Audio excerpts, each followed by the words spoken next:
Joining me on Archive D Style here, and I'm being joined by the one, the only Reggie Owens from Boxing Conversation with Reggie Owens. What's going on, Reggie? Oh man, just chilling, man. Happy to be away from the job and up here doing some boxing talk, man. So I'm ready to get into it. We got a hot bed of topics. So man, let's get into it, man. Hey, this is the first official show that we're doing on a different system. Hangouts is gone. Hangouts broke up with us. We didn't break up with it. So we moved on. We found something better, right? Hell yeah, y'all can already see it, man. That looks clean right there, man. Absolutely, guys. And by the way, make sure you throw a jab at that like button. All right. And if you like the content, go ahead and subscribe. Look at these notes, man, from the week. Look at this. Look at all these notes. All right. And we got these notes here tonight. So we got a show tonight. All right. And make sure you guys, by the way, go to the community page and vote on the polls. Okay. You guys got to go vote on the polls, vote on the polls, vote on the polls. Okay. And throw a jab at that like button. Reggie of Eric Morales, Bernard Hopkins, Winky Wright, and Miguel Cotto. Who'd you vote for? Winky right. Winky One, Wright? Okay. yes, indeed. Well, there you go. Winky Wright. Make sure you guys go vote on the polls. I put the link if you scroll up on the chat. We already met the threshold, thank Lord. We're at 81 likes last time I checked. Morales is on the lead, so we are going to have an appreciation week. So thanks to everyone who voted and everyone that's been supported appreciation week. Shout out to Cali Enigma out there. And this is your daily reminder that this is Roy Jones Jr. Appreciation Week. Nobody forgot, right? All right, so that's good. And I want to do an announcement that for those that don't already know, the one and the only Evander Holyfield, the real deal, has been added, okay, to the part of the contenders. He'll be on the eliminator, replacing Winky Wright, who advanced last week to the championship round. And then, of course, Carl Frost got eliminated. Okay, he didn't advance for 6 weeks. So we're going to be adding the one and the only Glenn Johnson. All right? The Road Warrior. What are your thoughts? Quick thoughts on Glenn Johnson, Red Jones? Man, him with that devastating knockout of Roy, man. Oh man, that was brutal, man. And then for him to go into that next fight and prove himself against Tarver, who defeated Roy in kind of the same fashion. But I remember watching that fight against Roy, man. He came out blazing on Roy, man. And Roy didn't look the same. He looked shot from the fight. I think he fought Tarver before Glenn, but I remember at the moment in which he got knocked out, one of our family friends is at the crib and he's watching the fight and he had to go get some. He's like, man, I ain't trying to leave. He's like, man, as soon as I turn my head, somebody gonna get knocked out. The minute this dude turned his head, Roy went to sleep. And then watching Roy on that canvas for as long as he was, the jaws locked up. I was like, God damn. And I thought Roy was done from there. The dude doesn't know how to stop from fighting, man. He loves this sport, man. Yeah. And by the way, make sure you guys check out Calcast that I did with Calix. Okay, that was yesterday's show. We debated Regis Progress versus Josh Tater and Nettie versus Inoue. That was from yesterday. Make sure you guys check that out. Look at these features, bro. Like, Hangouts didn't have all this shit, bro. Right? Yeah, this is clean right here, man. I'm experimenting with this. Yeah, absolutely. Shout out to Bam Bam Tweed in the chat, by the way, out there doing this thing. I want to talk, man, right now about Teofimo Lopez, man. You know, I don't know how to put this to you, Reggie, but he had some personal issues, okay? And as you guys can see right here, Teofimo himself has stated that his mother and sister were not at his wedding as they did not approve of his choice of wife, and that caused relations in strain in the family, or relations in the family to strain. I apologize. He talked about this on the interview with Max Kellerman. This article, by the way, is from You know, man, I can't bring this shit up. What's going on? Anyways, from the Ghana web. But what are your thoughts on this, man? He's talking about this. He's backpedaling, talking. He might not even fight Comey now, saying Man, that maybe the Comey fight's not going to happen. Man, that's a bad thing when those type of personal distractions get in the way, and now it's affecting. They went on this ride of being braggadocious, him looking as if he was the goods, but now he's dealing with this outside pressure that's causing this mental effect on him, along with not looking good in that last fight, or yeah, I would say not looking up to par from what we thought we would get out of him based on how he's propping himself up and who he's calling for. This affecting him and him allowing and dealing with his first set of adversities in his young career. Either it's going to help to make him a stronger person, as in Floyd. We know Floyd deal with all type of uh, uh, Adams family type issues when it comes to him overcoming the things he deals with. Teofimo learned at a young age from this. Hopefully, it doesn't let him break it. He knows how to move on. As they say, life goes on. Whether his mother gets with it and his sister gets with it, or he just leaves him to the side. He can love his parents, but he has one thing in front of him, and that's his own career. Whether or not they love your wife or not, man, those are some things he's just going to have to, kind of manage on his own. You love your mother on one side, love your wife the same, and at some point down the line, they'll come to a conclusion on how to, settle their differences. But this mess affecting his career, man, we can start to see a backtrack for this dude. Comey's a serious thing, man, and if this dude's crying about his mom and sister not liking his wife, then hey, all that talk they did, man, it's gonna really set this dude backwards, man. But that's what I got on that one, man. Absolutely. And a reminder, make sure you throw a jab at that like button and subscribe. If you like the content, make sure you share the video. Let people know we are live. Okay. And I do see some already. Let's get to 10 likes ASAP, by the way. Man, look, let me tell you something, man. Whether this is just an excuse or not, I'm not sure. Although I'm not downplaying the issues with the family. Okay. But I just don't think, deep down, I think he knows he's probably not ready for Richard Comey. And I think that's what the main issue is. Do you agree with that? Yeah, I can definitely agree with that. And he's not ready for none of them. He's not ready for none of them. But with all the talk, the fans are probably gonna force him into that, or they're gonna begin to write him off. He's probably gonna have to do a Ryan Davis thing. I mean, what's that Ryan Garcia I'm talking about? Yeah. Absolutely. Shout out to AJ10. And then Brooklyn Child Boxing says, I think it's an excuse. Okay. And yeah, I agree with that. Brooklyn Child Boxing with that super chat showing support. $4.99 said, I do appreciate that. And he says, salute to D-Style Reggie and excellent boxing talk. We appreciate that, man. Shout out to Brooklyn Child Boxing. You guys click on his name. Go subscribe to his channel. Who would you favor in that fight if they fought? Richard Comey, Teofimo Lopez, Reggie? Definitely Comey, man. The experience will the experiences be something that carry him over against the young Teofimo, man. He's just watching videos on what that Japanese fighter was able to do just to dissect Teofimo, because Teofimo kind of exposed a lot of things in which he's flawed at. He wouldn't make the adjustments on it because there was things he could have did if he was more experienced that Teofimo could have utilized to his benefit to going in there and making it a different fight. But it just shows his lack of experience will kind of be his detriment going in there with a champion, an experienced champion. But I favor Comey in that one at this point.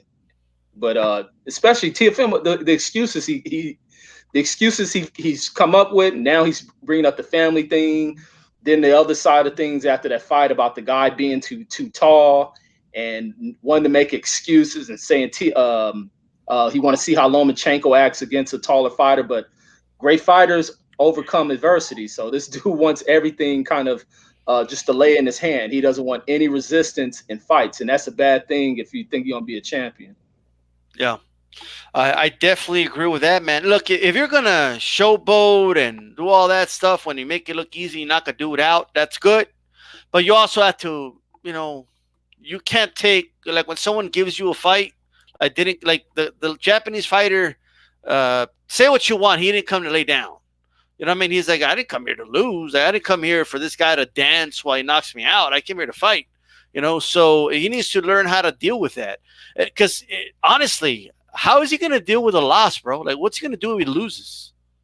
Man, he may go on a hiatus, man. We seen what happened with Danny Garcia. Because some dudes who aren't, once they get to the stardom level, they don't know how to accept defeats. They don't know how to bounce back from. We seen when Danny Garcia suffered his first loss, it almost put him in depression, man. This dude went away from the sport for about a year. A young dude like this who's riding a wave of creating all this fanfare and excitement behind him.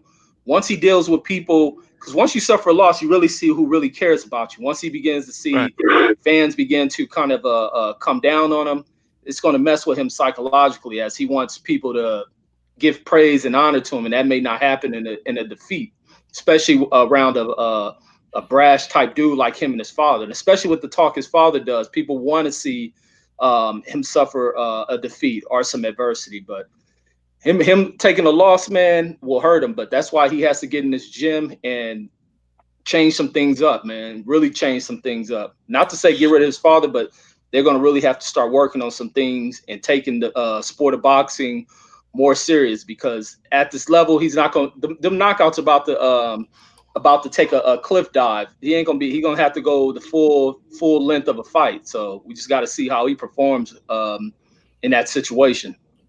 Absolutely. And shout out to Cal Enigma in the house. We're definitely going to get to the Andy Ruiz thing. And shout out to Ashy Knuckles. Did a show with him on Tuesday. A puncher's chance with Ashy Knuckles. That's reference to his YouTube handle. But make sure, our Twitter handle, I'm sorry.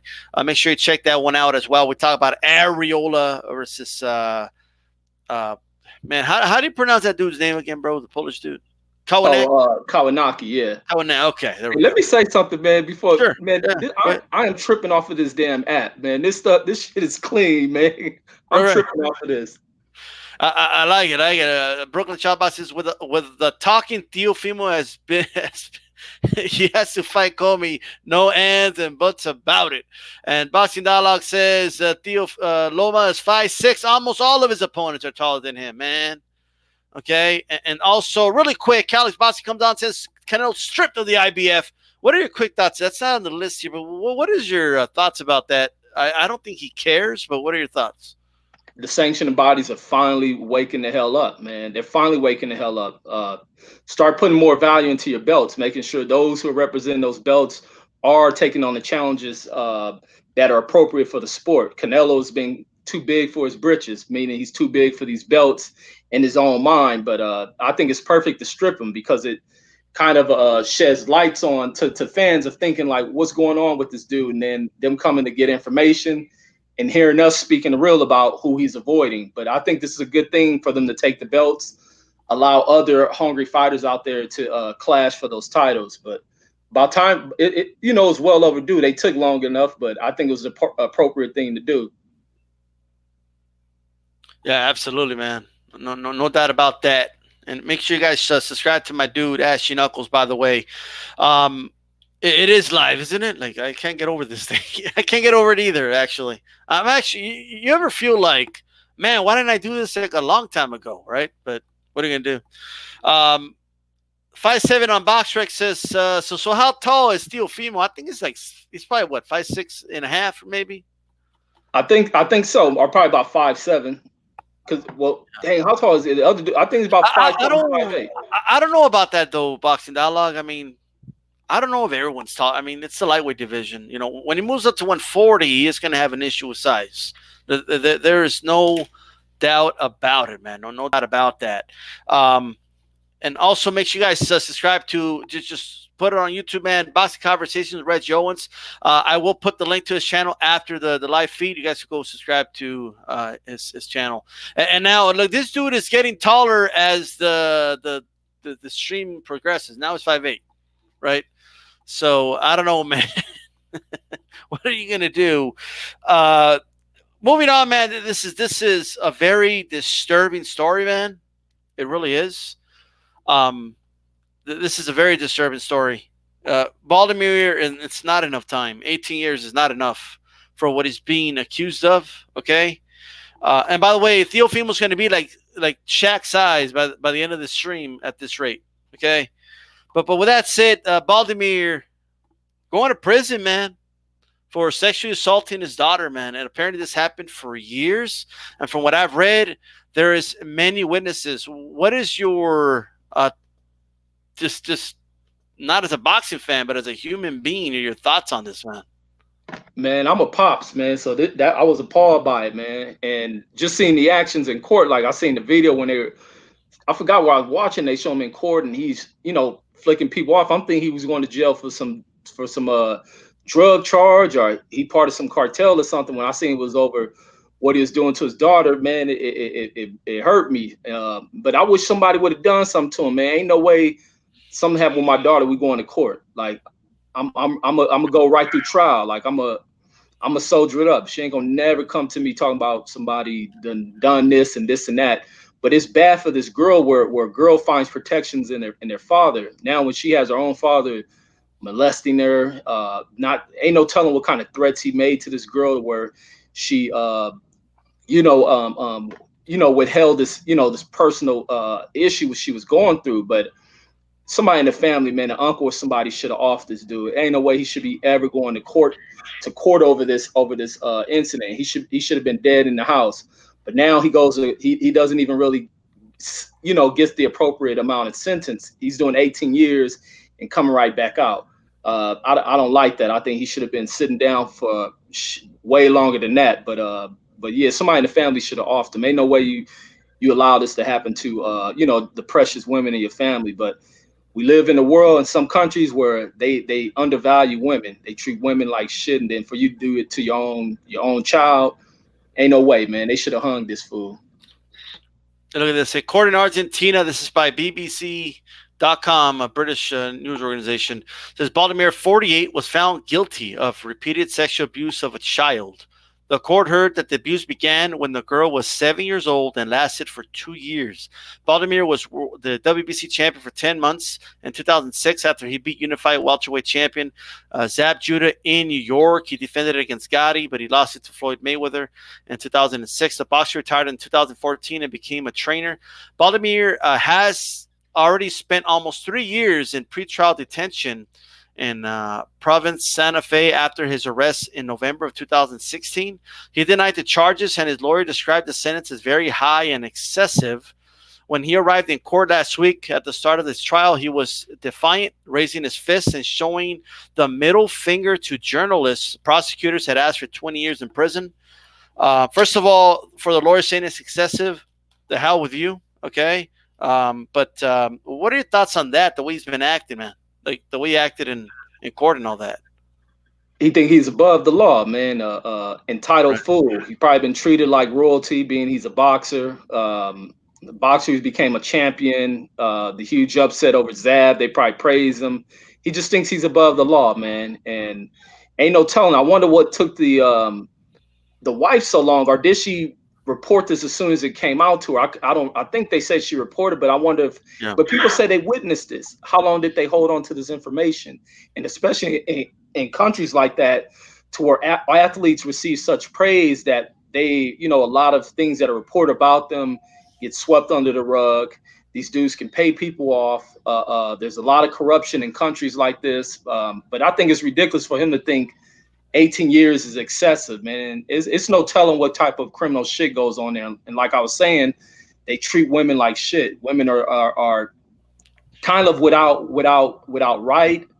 protections, man. And it's ridiculous, man. But like I say, man, somebody should have hung this fool. Like with me, man, it's gonna go there. We're gonna go to war over that shit. Like it's sad. But then the girl only 7 years old. Like, what do you?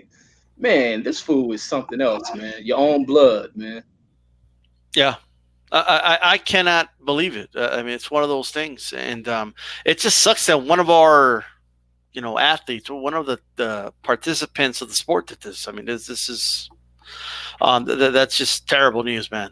Terrible news. I mean, I always thought he was like a good guy, man. Like looking at his interviews and stuff back in the day, and this is terrible, and.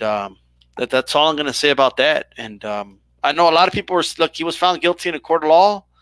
I know there's a lot of accusations out there, but man, this is a real accusation. And from what I've read in other articles, there's a lot of different people saying different things. But at the end of the day, man, we don't know. And yes, he is in Argentina. Okay, Argentina, guys, not New Mexico. Okay, but moving on, man. Dillian Whyte. There was all these stories today that he passed 2 VADA tests. Okay, that tells us anything. All right. The reason they have random drug testing is because they want to catch you, and you're going to pass some of them. Okay, when you're trying to work your way around a system, just because, it's this is crazy, man. It's like if you get pulled over speeding, and they say, "Yeah, but I wasn't speeding on the day after." Okay, earlier that day I wasn't speeding. Look, there was a camera that showed I wasn't speeding, but you were caught speeding, right? I mean, and in this case, something more severe. And it's not even the biggest story to me. I think this is a distraction, but still, what is your thought with this whole? To me, it's like damage control, man. A lot of channels coming out actually. Oh no, look, see, he's innocent. He passed 2 tests. Well, what are your thoughts about that, Rich? Man, my thoughts go back to what a lot of people say about this drug and about the half-life. Right. Where this drug only stays in the system for like a day or something, or it starts to kind of begin to break down and exit out within a few hours. So it could be, we don't know when they administered the test, whether or not the stuff was out of the system because it's starting to flush out. That doesn't give us any conclusion, but for one of the agencies, being it was kind of a backup system with 2 agencies doing it, the one agency caught them. Why is anything showing up positive? That's just the giveaway. If you're clean, nothing should show up. And I don't think people are saying this is something that is injected through a needle or it could be through a pill, but why is the stuff within the system? There's no excuse for it, but people just want to go, only those who support this dude, because there's been such bad news coming out of the UK. They want to hear a little, just any little positive thing that sheds a positive light on Dillian Whyte. They don't want to see him go down in this situation, and probably not just for Dillian Whyte. They're doing it for the to save face and save value for Eddie Hearn. That's really who they're looking at. They didn't give 2 shits about Dillian Whyte, but it's just some feel good news for them. But the positive result is the thing that stands out, regardless of what VADA cleared up. It just happened to be clear on VADA's end, and it doesn't give us really a date in which VADA tested the dude, or do we have a date on which they tested him? But that UCAT thing is all that matters. Yep, they have to answer for that. And look, VADA has the A and B already, right? You know what happens when these guys come up with this stuff? They reveal themselves. VADA already has the A and B samples, right? And you guys are using it to cite, oh, look, he's innocent, this, that, and the third. So explain to me why that B sample, the one he came out, positive in, why it's not been released yet. Okay, what's the big delay? This shit could take, you guys do know it could take like up to 2 years or so for them to release it. By then, Dillian Whyte could already get his payday against Wilder. He could already get paydays against other fighters. And I don't want this guy to get a payday. Now, before I get to what I want to talk about, Reggie, I know you had something to say about the Whyte's trainer not being informed about this. What are your thoughts? Yeah, man, it just shows, man, the deep level of covering things up, like how tight-sealed Eddie Hearns and him are within this. And the trainer has to feel a certain way that he's not in part of the team or part of, inside information or what else is going on, for them to lock in such a secret. And this dude have to find out through media reports is just the sick side of these dudes and the length in which they go to lock down on information. They're not sharing things with a fighter who's going in the ring, being put at danger. They're not sharing a situation that's going to come out with the trainer, because what happens if the trainer comes down in investigation? Of course, everybody's going to point fingers towards the guy who's getting the fighter prepared. For this dude to hear such a shocking report come out and all this uncertainty, him being in the corner through everything, through the media buildup, and they sat on this information. And then you going into the damn fight, finding out that your fighter had an investigation being conducted the day when you guys are supposed to be preparing for, kind of a very important date. Not just that it's a fight, but everything that laid on the line for this one. And they're hiding this information in secrecy. And then also for stuff to leak out over an open mic. But this guy's on vacation, and this is how it affected the dude, where the dude said he's out there on a vacation celebrating something and it ruined, it ruined what he was enjoying. Like to hear that, like, but it just puts him in a bad light, man, real bad light. Yeah, man. You gotta tell. I mean, that to me, that's terrible. How do you not tell? Like, how does a trainer not know? You know what I mean? One, maybe you're that ashamed of it. That's a possibility, right? Uh, but here's my thing, man. I think people are overlooking the glove scandal. Okay, I'm not saying ignore the PD thing. I'm not saying that. There's no excuse. Okay, there's no excuse at all. Okay, for the gloves. All right. Look, let me try and put it this way, Reggie. Um, if they never weight the gloves, if they never check the gloves, right? How many guys would cheat with the gloves? Man, over 50% of these fighters would, especially And, for the money. and you're probably being generous. You know what I mean? That's probably you being real conservative with that number, right? So it's they check and weigh these gloves for a reason. There's a reason for that. Like not enough people are talking. This is the scandal, guys. There is no bigger scandal than this at all. There is none. Kibo Morang said, I can't remember a fight so clouded in controversy. Ruiz Admiral Whyte drug glove situation. I'm trying to find the right words here, but let's go piece by piece. Okay, I've already done this, but number one, the day before the fight, they always check the gloves, guys. They weigh them. Heavyweights are supposed to wear 10-ounce gloves. We don't know what those gloves weigh. We don't know if they were 9 ounce. They could have been 8 ounces. We just don't know. We don't know what the ounces were. And once they're strapped on and put on, you can't tell. Okay, you just can't tell. So it's that's number one. We don't know if Ruiz was getting hit with 8-ounce gloves or 9-ounce gloves or tampered gloves. I want you guys to use your logic. Okay, I want you to think logically. Logically, why would Dillian Whyte give his gloves to an undercard fighter? Why did he give the undercard fighter the gloves he wore? Why did he give him the ones that were approved for the main event of the Eliminator, for the interim championship? Why did he keep the gloves nobody checked, but he gave the approved ones to the undercard fighter? What does logic? I don't even have to tell you guys. You should be too smart for that. You should already know. I shouldn't have to elaborate to you why he did that. Further, it's not just the gloves. That's just half of the problem in that problem. They walk in, this dude already's got the gloves on. He's already ready to warm up and hit the mitts. They're like, take those off. The commission said, nah, we can't do that. We're about to fight right now. We don't have time to take out the gloves, weigh the gloves, inspect the gloves. We did that yesterday, even though he's not wearing the ones we inspected. This is crazy.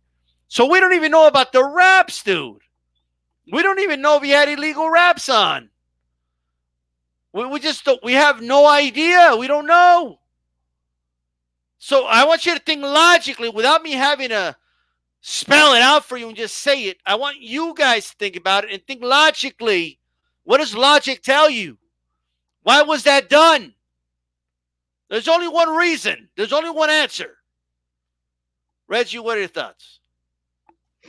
They needed that competitive edge, man. They needed everything in their corner, from being boosted up to having the glove issue, so he can, get closer to knocking this guy out. He wanted every single advantage he can get, and they had everything working on their end with being home and having this organization that just covered everything up for him. And also that brings that coach back in the situation, being about the gloves thing. So he's tied into this as well.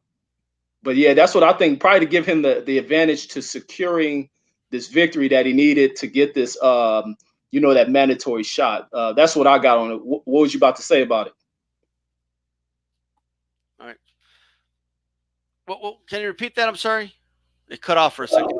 Yeah. No, I was saying he was. The thing behind this was to give them every single Oh, right, advantage. right. Yeah, yeah, I got Yeah, you. to secure that victory. Yeah, they wanted every edge, every advantage possible. You know what I mean? Now, reading A Rod's, he says, check out the Boxing Voice comments on Instagram. Team Dillian saying everything is legit style. Well, Tim Dillian could say whatever they want. Like, no boxer ever has been caught, and then they come out and say, oh, yeah, I did it. It's just, I think, how long did it take Resto to admit it? It took him many years of guilt to finally come out and admit it, guys. Okay? So at the end of the day, the dude did some like it's only one reason they would do that. Okay, and when you think about it logically, okay. And why didn't Dillian Whyte give the undercard fighter the spare gloves? Says AJ10. There we go. AJ10, can you find me those comments if possible? And we could put them on here. We got the fact checker on it. All right. All right. We got 2 more likes to go, guys. Let's get to 20 likes ASAP.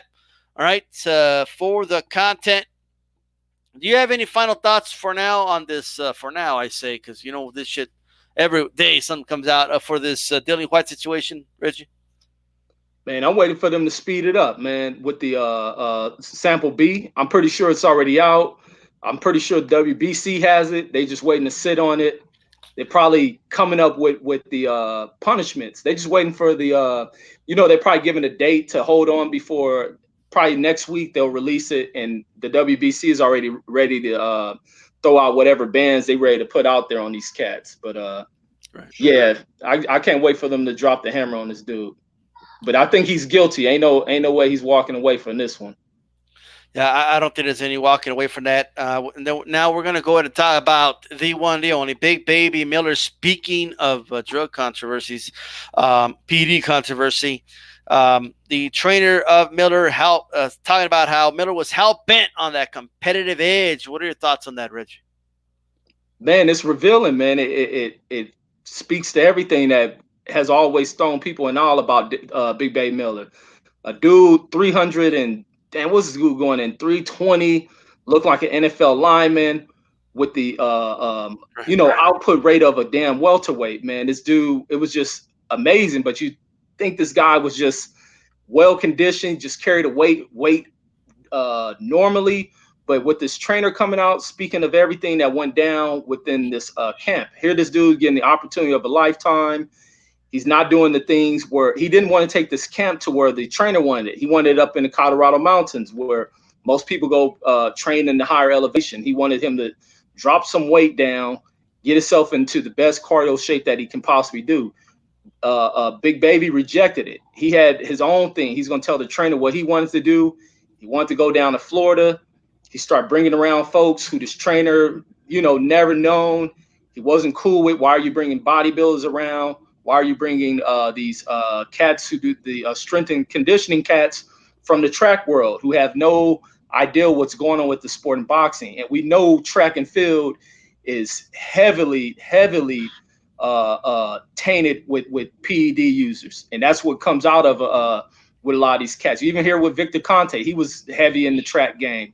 But that's what was happening. This coach, I think the coach knew what Big Baby Miller was doing. He tried to tell Big Baby Miller to stop doing what he was doing. Big Baby Miller was like, hell no. He was like hell bent on doing this. I guess he was, he making the rumors of Anthony Joshua being on this stuff. He was going to do it. But I think Big Baby Miller's been on this stuff for years. Because even if I was reading something back, I think the 10th fight of his professional career, the dude ended up popping hot on PED. So this kind of been the mode with Big Baby Miller, and I think it's probably what got him kicked out of. Who knows? He's probably been banned from when he used to do the K1 stuff. So we don't know what goes on. But if we research a little deeper, it's probably drug stuff that came out there. But him coming in lower promotions, being with some of that kickboxing stuff, we may not happen to know. But I think there's other things that will come to light with Big Baby Miller and steroid use. But it's revealing when the coach speaks out about it and speaks out about knowing what was going on with this dude cheating. Yeah. I mean, this is crazy, man. I will say, though, at least he did get suspended and everything immediately. Not like he didn't get to fight. Okay, and like they like you know what I mean. You see here in the States when the American fighter tested positive. All right, well when that happened, you know what happened? The United States did not allow him to fight the British fighter in New York. That's what happened, right? What happened to the the American? Well, he wasn't American. I'm sorry, but Rivas. Okay, what happened to Rivas? Where's Rivas from, Reggie? Colombia. Colombia. I knew it was somewhere there, but the Colombian fight in the UK. What happened? Right. So now, and you guys wonder why there's, I mean, stuff like this. All right, is damaging, guys. Okay. Right. It's just it's damaging. So it's at the end of the like, why should Regis Prograis fight Josh Taylor in the UK for? Like I know that's in Scotland, but still, you know what I mean? Like what? Why? It's just an obstacle. Why should Ruiz fight Joshua? Right. And before we move on to Ruiz, under the post, Vada reported Whyte was clean. Comment with okay, it was the Vada. Like I don't think that's I understand that they're using that to say, oh, look, he passed the VADA test. That if that proves something, it doesn't prove anything. Not in my opinion. Okay. But even that, you guys keep your eye, like Haplotype says, keep your eye on the prize. Don't let the PED thing distract you guys. Okay. Don't let that distract you. A lot of people fall for the whole, I don't know, it was the meat. It was, Canelo, right? It was this, it was that. Keep your eyes on the glove situation. This should be a bigger scandal than it is. And if they went this far for Dillian Whyte, what would they do for AJ? What would they do for AJ? They went this lengths. Let the dude fight after he tested positive. Let him wear whatever fucking gloves he wanted to wear. Who knows what happened with the wraps? So I'm just telling you, what lengths would they go for Joshua? Right? Oh, man. Do you see what Josh was able to do in the fight? Call a damn timeout. So ain't no telling, man. Colombia, but boxing out of Quebec several years is Cuba ranked. Thank you for that. So that's cool. So that's that, man. Big Baby Miller, you have any final thoughts on him really quick? Man, I don't know. I just began to like this dude less, man, especially from reading that report about the way he treated this trainer, man, where when he started getting money about folks who he was in agreements for, you have agreements to where you pay people a certain percentage. He's showing up late, paying people. Then they start seeing the guy. Everybody seeing what he buying. It made no sense. This big fool riding around a Lamborghini. So his things coming out like this guy purchased a Lamborghini without paying folks. Then he kind of put the trainer in a position where he gave this trainer a take it or leave it type contract. And it was to reduce his trainer's fee from 10% to 5% and told this guy, take it or leave it. And that kind of strained the relationship before this opportunity. So Big Babe Miller has screwed this guy off from, I think the guy said he was scheduled to make what, $250,000 or $500,000. That went out the window. And then along with after Dillian Whyte's issue comes up, who comes to the defense of Dillian Whyte? This big drug cheating fool running right to the defense of Dillian Whyte, and it makes no sense. And then wanted to go about bashing another American heavyweight who's proven as a clean fighter, who has been put in many situations of fights falling through due to the same issue of fighters being afraid to put in the hard work and cheating their way through the game. And that's another thing with Big Baby Miller. The problem with these dudes is that these dudes do not want to put in the work. They do not want to get out there, put in these miles of running. They want to find the shortcuts through some laboratory, putting in this old Frankenstein science in between stuff. And I don't know. I just have less respect for this dude. Hopefully he can turn things around, clean itself up. But he goes under stricter protocol within these agencies, man. Yeah. To me, like when a guy tests positive, bro, like they need like stricter testing the second time around. Like, that's just my opinion. Like it should be like super more strict. But that's just what I think, man. Okay, again, a shout out here by GG says, salute to you. All right. Andy Ruiz, man. Andy Ruiz Talk about his change in life when he left Top Rank. Talk to us, Reggie Owens. Yeah, man, from the Joe Rogan interview today. So we got to speaking on that and speaking about how quick life changed when Joe Rogan was bringing up the fact about pulling off this great upset and about some of the purchases that Andy went about making. His car, he ends up buying a Rolls Royce, getting his wife a G Wagon, house for his mother. But then we get Joe Rogan's great at interviewing as well, so I got to give him props for that. But he goes into speaking about how life was under Top Ranking with Bob Arum, where this guy was struggling, as we seen in the post fight, and telling his mother they no longer have to struggle. So going through that, really kind of second guessing this whole boxing thing, being in the position he was in, the way Bob Arum kind of almost put him on the shelf following not getting the decision victory against Parker. Once he gets himself up out of that contract, he was kind of in a depressive state. As soon as he gets away from Bob Arum, what happens to this dude? His life expands, and hey, the rest is magic, man. No more struggles. Man, the dude is one of the biggest stars in boxing right now. So it's just incredible how quick life changed once you escape from under the clutches of Bob Arum. We've seen the same thing with Mikey Garcia. The rest is history with the most recent modern greats, Floyd Mayweather's, Oscar De La Hoya. The rest goes on. I don't know if Cotto stayed under that dude, but the rest goes on with the rest of these dudes. It just shows. And now we're bringing up that same thing when we look at the career of Terrence Crawford and how here he is one of the most premier dudes within the sport, and his career is being kind of held back with the same restraints put on these other guys until they break away. Hey, you kind of sit at this plateau, and right now, Terrence Crawford is sitting at a holding pattern. Man, his profile is not built.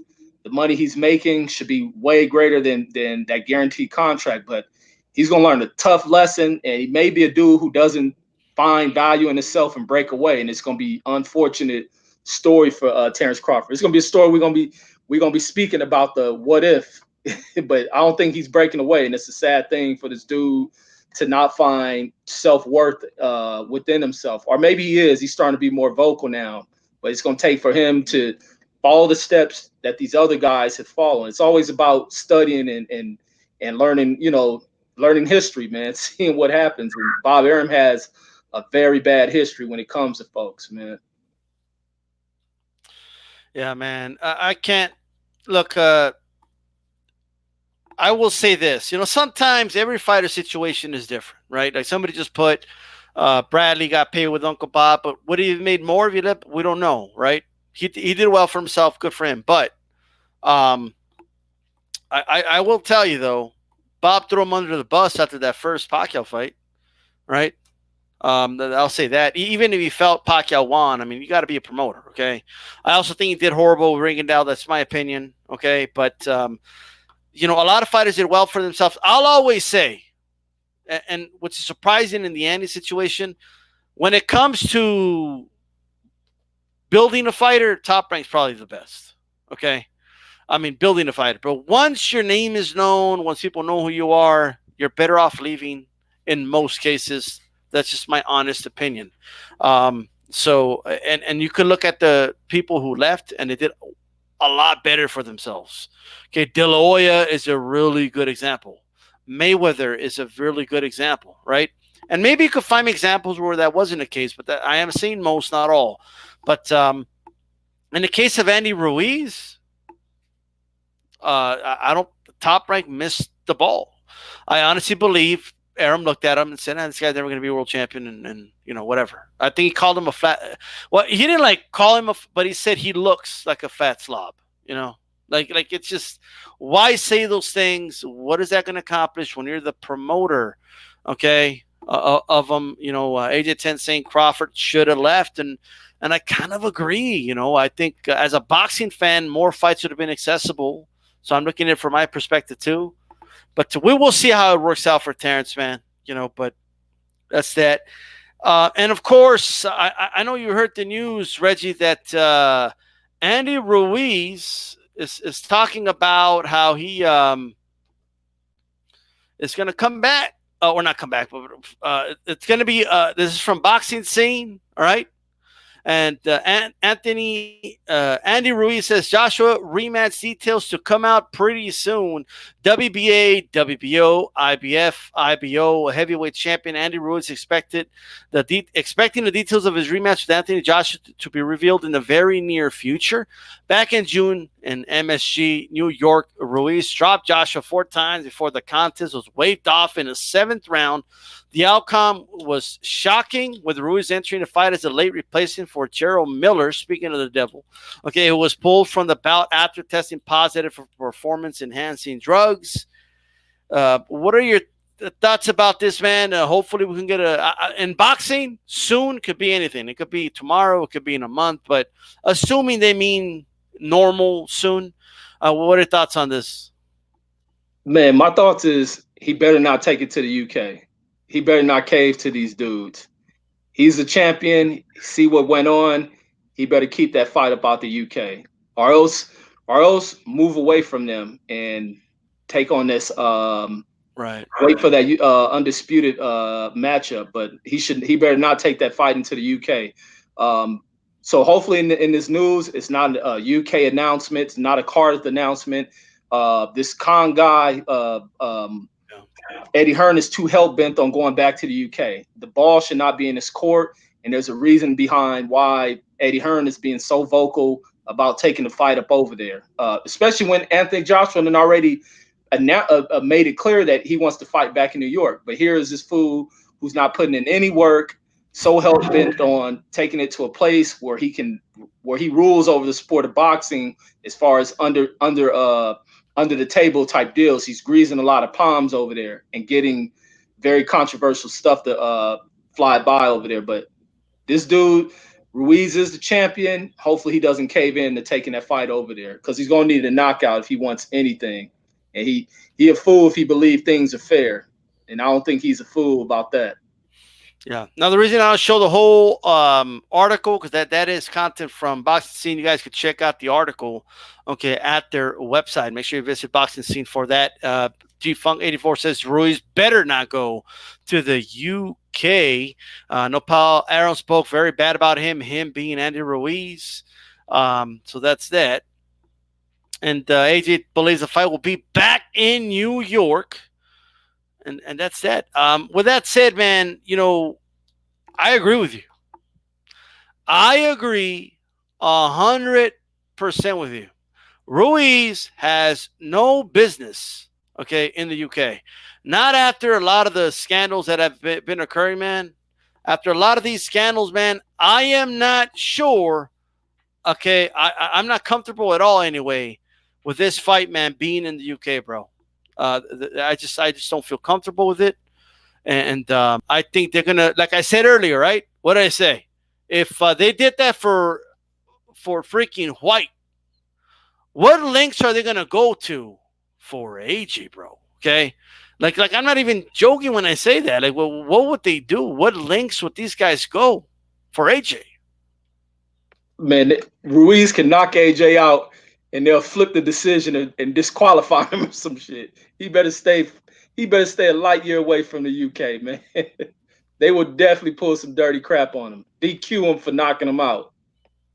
Absolutely. Shout out to Blood Boxing. Says hello to D-Style and Mr. Reggie Owens. Salute to the OG here, man. Blood's been doing this thing for a long time. Shout out to Blood. Okay. And keep a rank. If Ruiz goes to UK, a lot of money is on the table. Well, let me tell you, he did say, right, give me 50 million and I'll go. Right? What if he does it for $50 million, Rich? I wouldn't even take it, because to be ripped off because the money he will make fighting, he will make that fighting here in the United States. Hopefully it's not under the zone. He can make that 50 million on some back end stuff. But if you're gonna lose those titles, you want to make sure you lose it in a fair way. To go over there and have them rip it away from you only resets everything that you've built up in your life. He goes into that fight with Deontay Wilder to unify the division. That's $100 million fight. Easy, right, man. It's gonna be some big numbers coming out of that. And I think even to speak on that about the money thing, that record that Floyd Mayweather and Pacquiao held, one of these fighters in this current field of boxing has the potential to break that Floyd Mayweather record. Even some of these young prospects that come behind, these dudes have to keep in mind that the money that Floyd attained in the sport, there's someone else in line to obtain that same kind of money. But Ruiz would be a fool to be prostituted for $50 million when if he takes that, you know damn well they got shit set in play. The cards are already written out if he dare takes that. But he'll be a fool to do that. Yeah, man. And then A-Rod says you can't just see all the shady stuff they pulled in Parker Joshua. Remember the tape? Remember the tape thing? Yeah, they let Joshua get taped up, right? His glove. You got to get a little bit of a rest and stuff. We just don't know what happened, you know. And then Parker tried the same thing to say, no, you're not going to get a break. You know, like that's crazy to me. And of course, A-Rod did mean can. You know, I got to tell you, man, if Andy Ruiz needs to stay in the States, okay? I don't care, all right, what anybody says, man, he needs to stay in the United States of America or Mexico, okay? But one or the other. I do not want to see this fight in the UK.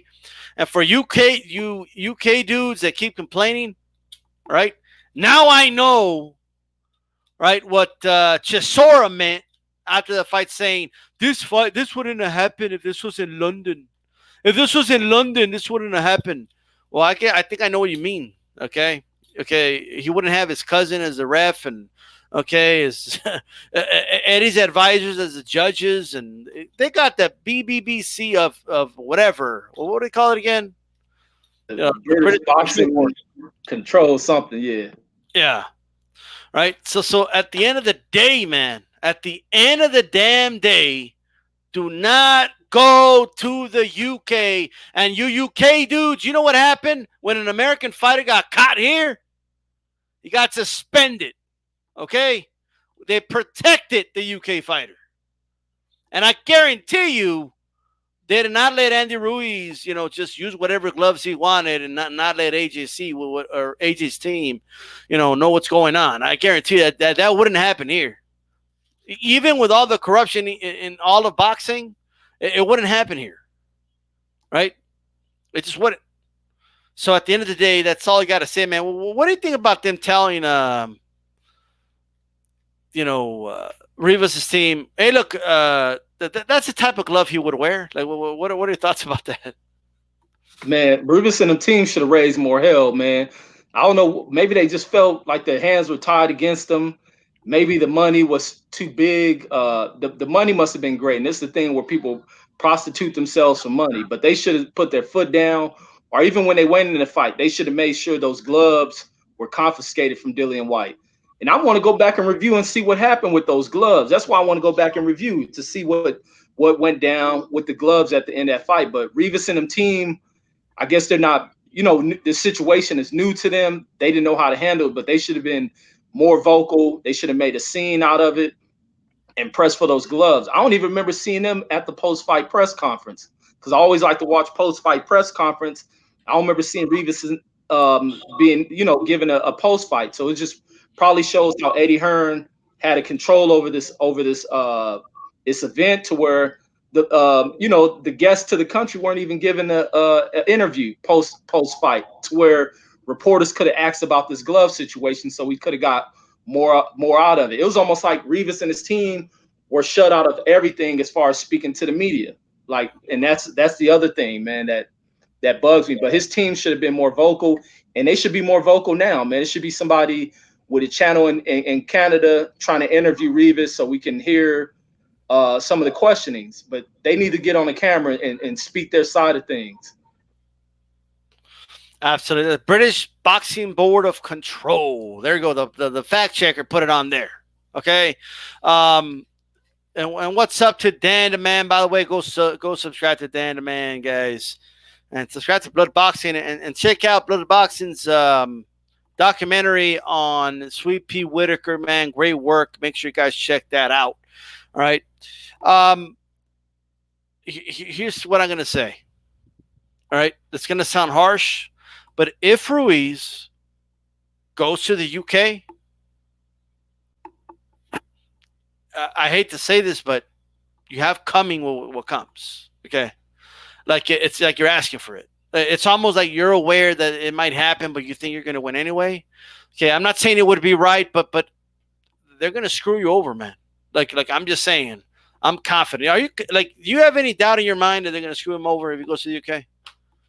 Oh yeah, I'm already knowing it. I think everybody in the world knows it because even when I watch other interviews and people speak about the fight going, everybody the first thing comes out of people's mouths is he's about to get cheated. So he'll be a damn fool hearing what the if he puts his ear to the streets, everybody's speaking on controversial decisions, and he should take it because AJ wants to fight in the States. AJ don't want to go back over there. AJ's probably applying for citizenship here. Yeah, absolutely, man. That's absolutely, So I just don't. I hope they announce that the fight is here. It is a level playing field. I don't care what anybody says. Okay, don't tell me that Ruiz has the advantage, guys. Don't like he got knocked down 4 times and he was a hit on I think 2 of the scorecards or all 3. Reggie, AJ? Yeah, I think they did or had it close. Yeah, that was the other thing. Those score, man, that was the other God. And that was here. I forgot about that. That's in the States. Imagine in the UK, dude. I mean, Andrew Ruiz could put a beating on him. Joshua landed a jab. Oh, we're gonna give it to Joshua. He's landed such a good jab from such a good distance. G-Funk, they're going to try and screw him over, but I think Ruiz is going to stop him again. Well, there you go, man.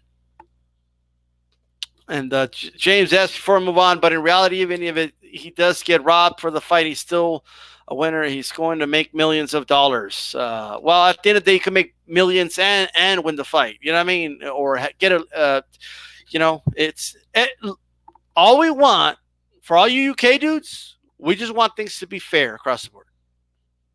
We want both guys to wear approved gloves. Okay, we want both guys to be clean, and the rest can be settled in the ring. That's it. That's all we want. Okay? So that's all I'm saying. All right? So Andy Ruiz had 2 judges favoring him, 57. Okay. And one judge had him 57, I believe. That's 56. That's right. All right. Okay. With that said, this is a big segue here. We're gonna, or not really a segue, but we're gonna move on here. Okay, and just to give everyone a reminder that this is Roy Jones Jr. Appreciation Week. By the way, the polls will be closing. So before we continue, Reg, I just want to go over the polls really quick. So bear with me for a moment. Let's see. I'm gonna check the polls right now. Got 83 votes, guys. Bernard Hopkins, 25% of the vote. Miguel Cotto, 20% of the vote. Ronald Rinky Wright with 23% of the vote. And Eric El Terrible Morales from Tijuana, Mexico wins the poll. I'm going to take the screenshot right now. On his second week, he beat B-Hop on the rematch. B-Hop edged him out in the eliminator. Couple weeks later, Terrible advances, and we got the 80 votes. We got 83 votes. We just got there today. Shout out to Cal Enigma that's been promoting Appreciation Week, and I invite all channels to promote Appreciation Week. Vote on the polls. The eliminator will be on. Glenn Johnson, Evander Holyfield have been at it. So that's that. They'll be joining Kelly Pavlik and, man, who am I forgetting? And Paul the Punisher Williams. So Eric El Terrible Morales advances. Reggie, what's your thoughts? Man, I think that's a good pick, man. I thought Winky Wright was gonna get it, but Morales is a good pick, man. He's an OG, man. He's a vet. He came in that era where of the hot talent pool of Mexican fighters who went out there and they fought the best of talents, always put on spectacular shows. Right. And even for this dude to fight, I don't know how old he was when he fought Danny Garcia. And he gave Danny Garcia some good work at this dude way past his prime. Imagine what a primed Morales would have done in the fight against Danny Garcia. So it's just, I don't know. I think it's a good pick, man. This dude put in his work, and that's what happens when you do the sport right, you perform in the ring, giving it your all, not leaving nothing left on the table. So yeah, it's well deserved. I went for Winky Wright, but it's a well deserved victory for Morales.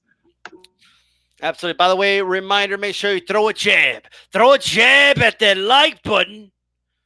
And share the video. And if you like the content, subscribe, and make sure you go subscribe to Boxing Conversations with Reggie Owens. For those on archive, I'll put the link in the description box. We're at 22 likes. Let's get it 25 likes ASAP.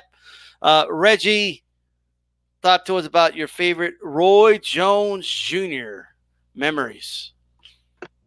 Man, always, man, we stopped everything when Roy fought. Man, I'm in my neighborhood, whether it was always something going on in my neighborhood, but when Roy fought, you stopped everything. He was like the new era of Mike Tyson. How when Mike Tyson fought, everything stopped. You threw the parties on, except Roy didn't have that kind of effect where families gather and put on fight parties and have to cook and all that. But when Roy fought, for the younger generations, our parents didn't really catch on to Roy Jones. Our parents are younger during the Tyson era.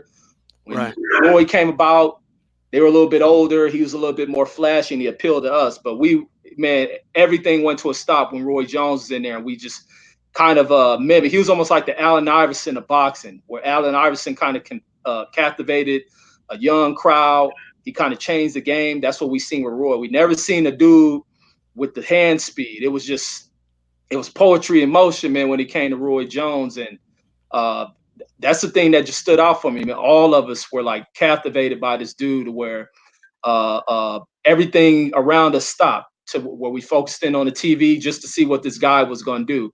The most spectacular thing I watched is when he went in the ring, where we see a lot of fighters mimic it. Conor McGregor, a lot of young fighters putting their hands behind his back, catching that dude. I believe he hit him with a kidney shot or somewhere and dropping that guy. But it was just, it was poetry in motion, man. And that speed on top of the style was something magnificent, dude. Magnificent dude. Absolutely, man. A lot of things I liked about Roy, man. The one thing I feel he did with his hooks that is unique to Roy. Look, has there been guys that landed multiple hooks at once? Yes. Okay. But usually they're either their feet are planted and they're throwing those hooks. You know what I mean? Or they're kind of measuring the hooks, or it takes some time. But the thing with Roy, bro, in his forward motion, like in the hang time, in that short hang time, he would throw those hooks. And I think that was very unique with Roy. He even talked about in the song how he landed 4 hooks at one time. This dude would land 4 hooks in the amount of time it took your average fighter to land like 2 punches. You know what I mean? That's how fast he was. Like it's crazy to think how fast this guy was. Yeah, the speed was ridiculous, man. Dude was the Usain Bolt of hand punches. And then also, even with the James Toney fight, I like that the way where he pulled James Toney into his fight, where he played this mind game with James Toney. It was kind of almost a stalemate fight. They're so even in talent, and just the maneuver of him taunting with James Toney pulling it off. That speed took advantage of catching Toney within that moment and dropping him. It's just how quick this dude responded to things and how quick he thought. Very creative in that ring, man. Yeah. Absolutely, man. He was a really good fighter, man. What do you think of his John Ruiz win when he moved up? Or were you concerned? Did you feel he was going to win? Because he was moving up to heavyweight.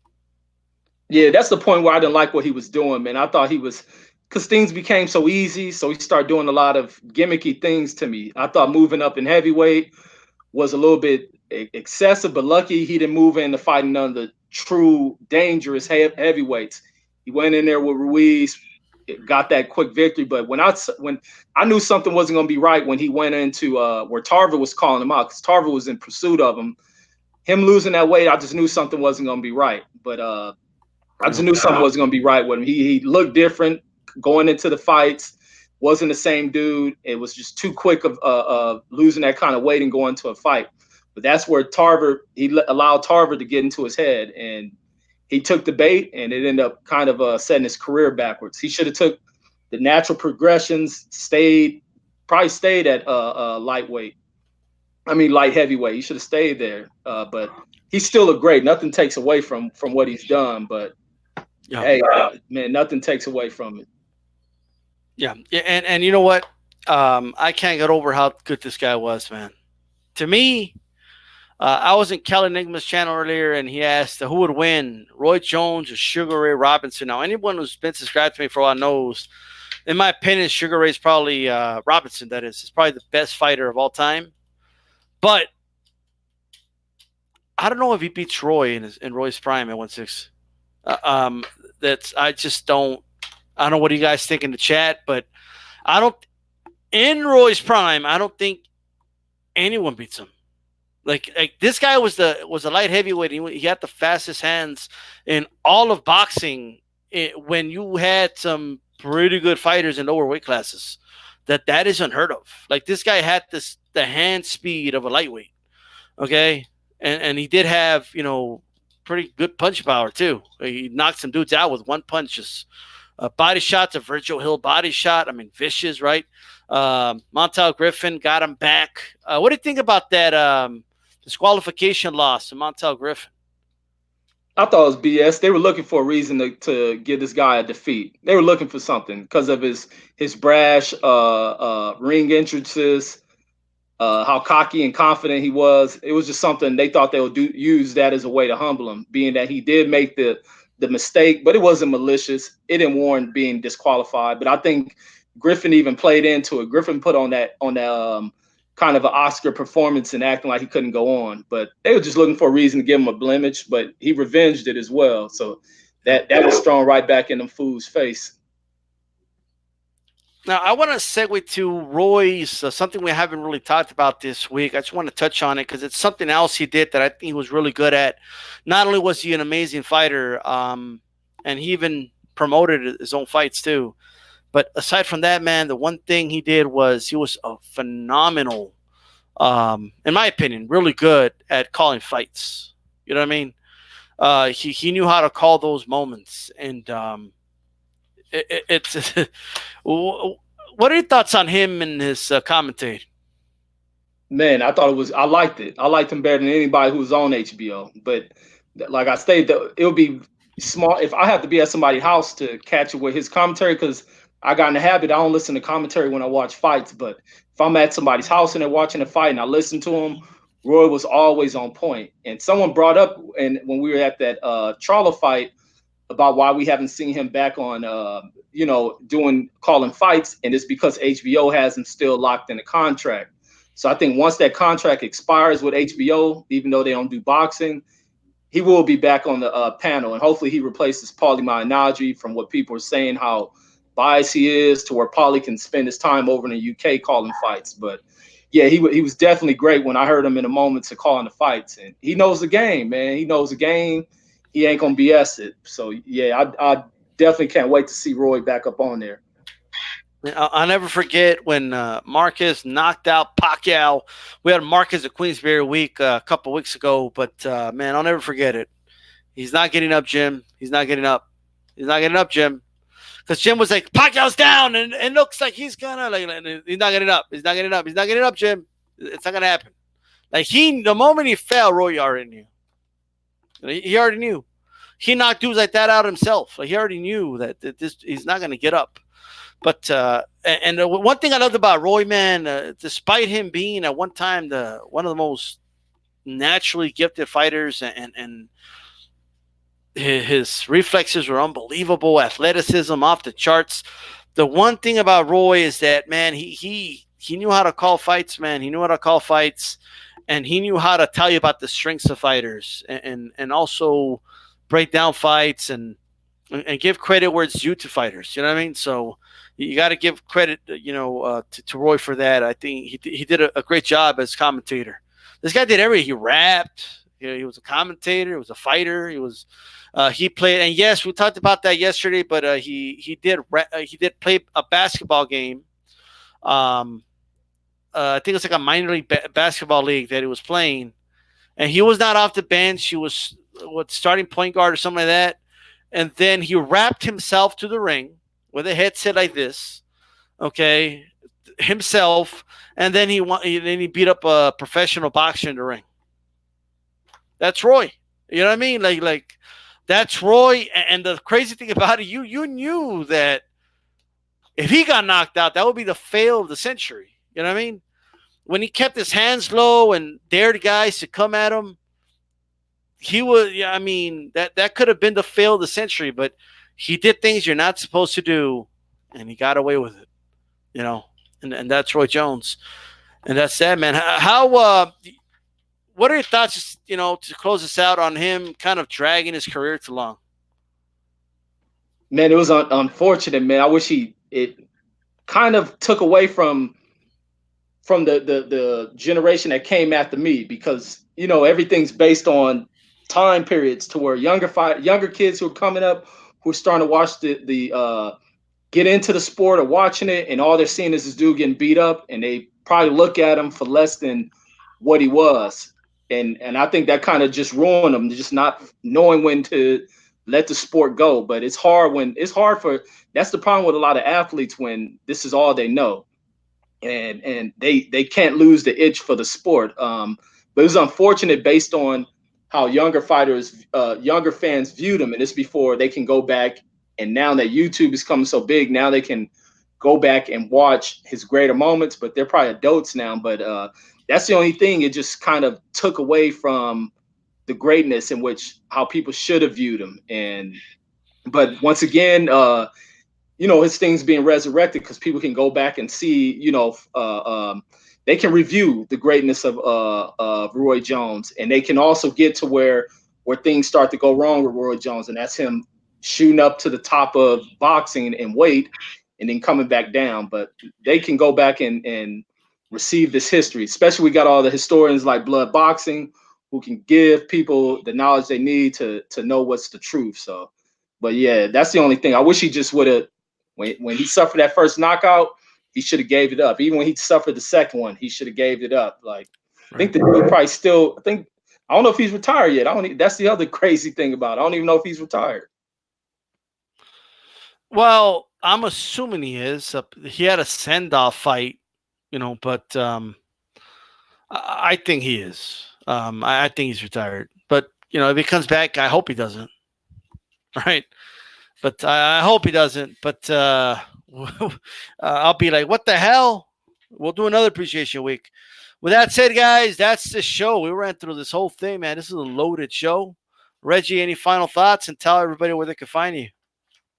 Man, yes, indeed, man. Thanks for bringing me on once again on this Thursday. Got in this good boxing talk, man. Great conversation. And like I always say, I always go back to rewatch them, hear what we talked about, see how great it was, build off of it. But just keeping this thing boxing, man, reporting the real, keeping people in tune with it, because there's an audience that comes in to capture what's going on within the sport. People are busy in their lives. I'm pretty sure it's people going to be at work, listening, tuning into this to get the latest information. It's just great. And I use it as the same way. I sit at work, get in tune with the information being put out by folks with different channels. It's always great to hear this and stay abreast with what's going on within the sport. But man, always great coming on here. Always great listening to it. And those who are out there, man, just keep the game real. Get your emotions up out of it. Keep everything the way it's supposed to be. So that's all I have on that one. But you guys subscribe to DStyle and hit this like button while you're in here. If you're on them phones, move that comments out the way for a second so you can get to that thumb. But yeah, that's all I got on this one, bro. That's right. Make sure you throw a jab at that like button. By the way, we had great talks about Roy Jones on Monday with Haplotype, Tuesday with Ashy Knuckles. Make sure you guys check that one out with Calix yesterday. And, of course, we had Reggie Owens on tonight. What a loaded week. And look at this. Brand new era. We're not going to sweat it. Hangouts. We don't even miss you anymore. Right? That's it, guys. This is DStyleBoxing. And what do we say, Reggie? Peace. Keep it boxing. Keep it boxing. That's right. Latest.